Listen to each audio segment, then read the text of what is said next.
से कब सुबह होगी ये तय करने वाली प्रकृति नहीं, सिर्फ मैं हूं।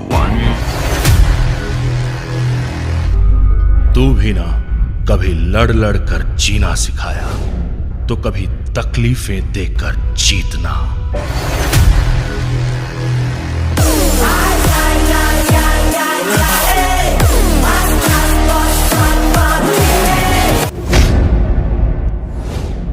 पर मैं ना कभी डरा हूं ना थका हूं।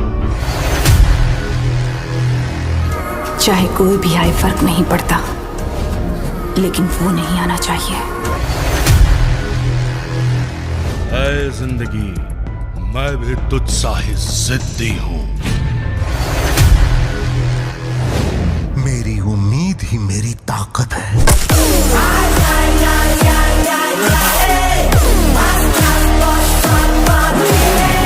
मैं जानता हूं डर डर के जीने से बेहतर है लड़ लड़ कर आगे बढ़ना।